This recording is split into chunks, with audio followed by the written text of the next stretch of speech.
we are officially living in the era of eggshells. You know what I'm saying? You say something bold, it's divisive. Say something soft, whoa, that's irrelevant.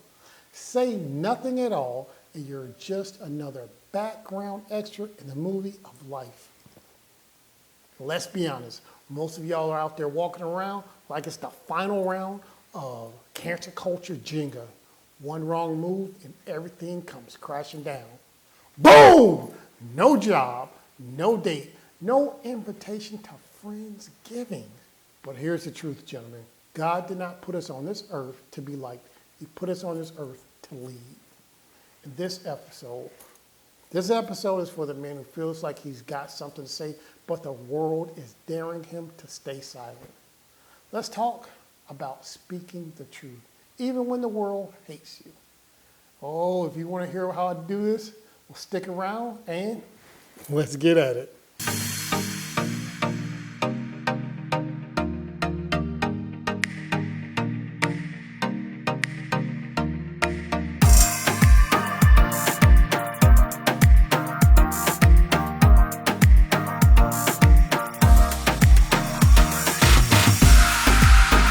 Hey, I'm Rob Johnson. I want to welcome you to the Legacy Gentleman channel. On this channel every day, we talk about the values, skills, and works that be admired and desired 1,000 years from now. And when you do that, you serve.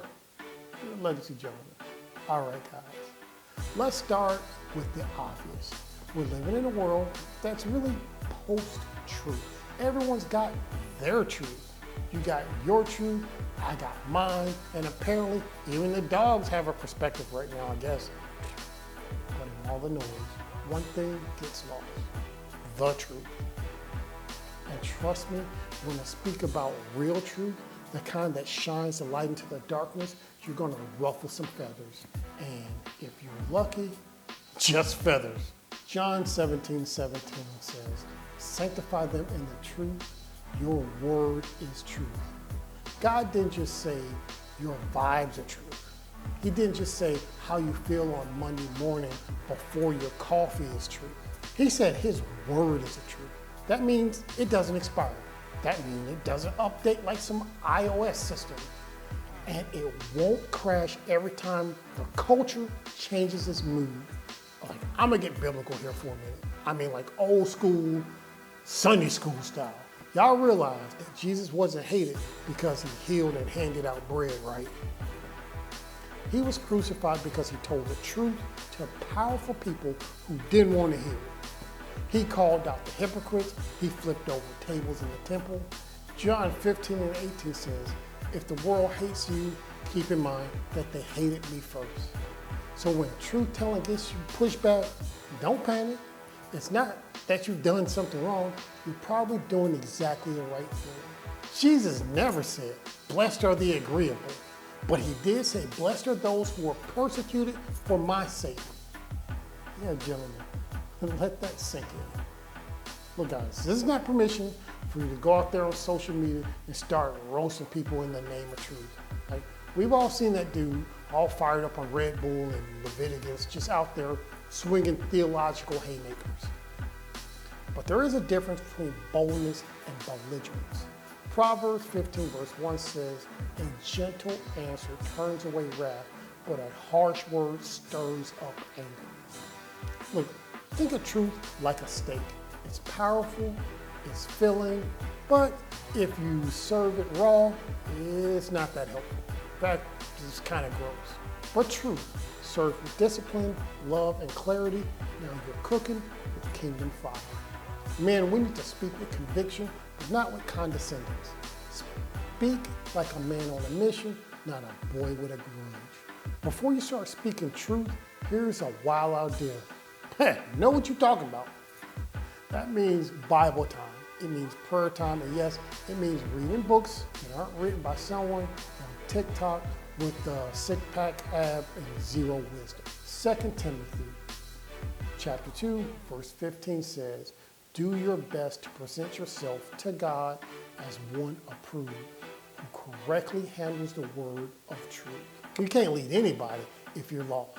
And you can't speak truth if your own life is a hot mess of compromise, confusion, and commitment issues. Gentlemen, build a backbone before you build a platform. Look, I ain't gonna sugarcoat this because sugarcoats, like that's for cereal and it ain't for me. If you speak truth today, you're gonna lose something. Friends, opportunities, peace and quiet. But guess what? So did every great man in history.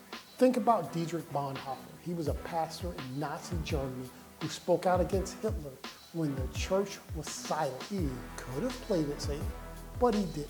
He ended up in prison and ultimately gave his life. But his truth, it shook the empire. Truth ain't cheap. But silence, it'll cost you your soul. All right, guys, let me make this real personal for you. Your kids are watching you. Your crew is watching you.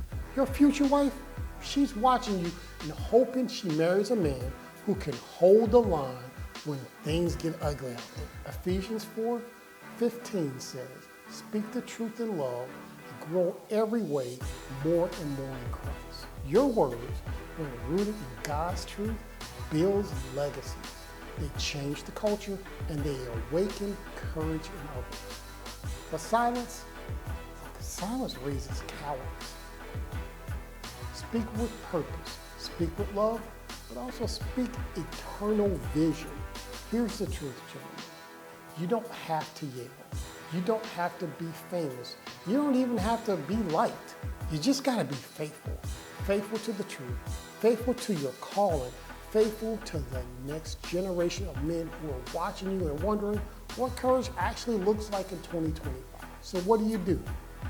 You pray, you read, you lead, you choose a crossover comfort, you choose truth over trends, and you do it all in love, but never apologize. And my man, if the world hates your message, it probably means you're finally saying something worth hearing. So my brothers, stay strong, speak boldly, and until next time, go be legendary.